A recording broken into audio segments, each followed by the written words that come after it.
ఈ 2025 సంవత్సరంలో జరిగిన కొన్ని అద్భుతాల్లో ఒక ఒక చిచ్చరపిడుగు అద్భుతం ఏమైనా ఉందంటే అది ఖచ్చితంగా వైభవ్ సూర్యవంశీ. ప్రస్తుత భారత క్రికెట్ ప్రపంచంలో వైభవ్ సూర్యవంశీ అనే పేరు మారుమోగిపోతుంది. కేవలం 14 ఏళ్ల వయసులోనే ఈ కుర్రోడు క్రికెట్ మైదానంలో సృష్టించిన సంచలనాలు చూసి ఇక దిగ్గజాలు సైతం నోరెళ్లబెడుతున్నారు.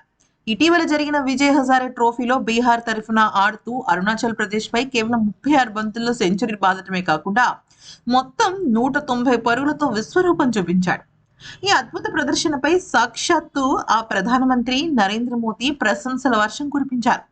దేశంలో క్రీడాకారుల ఎంపిక ఇప్పుడు వారసత్వం లేదా సిఫార్సుల ప్రతిపాదనకు కాకుండా కేవలం టాలెంట్ ఆధారంగానే జరుగుతుందని ఆయన చాలా గర్వంగా చెప్పారు. ప్రధాని మోదీ తన తాజా ప్రసంగంలో వైభవ్ సూర్యవంశీ ప్రతిభను ప్రత్యేకంగా ప్రస్తావించారు.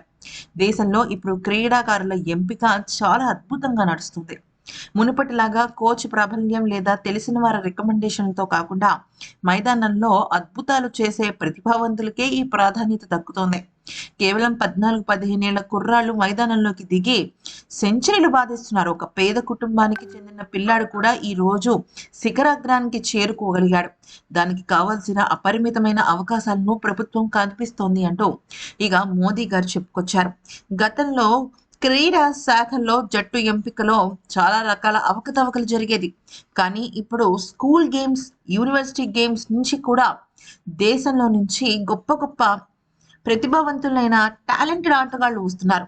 వాళ్ళ ఆహారం, శిక్షణ, ఫిట్నెస్ ఎక్కడ రాజీ పడకుండా అంతర్జాతీయ మౌలిక సదుపాయాలను కలిగించడాన్ని ప్రభుత్వం ఎప్పుడూ కూడా ఎంకరేజ్ చేస్తుంది అంటూ ఆయన చెప్పుకొచ్చారు.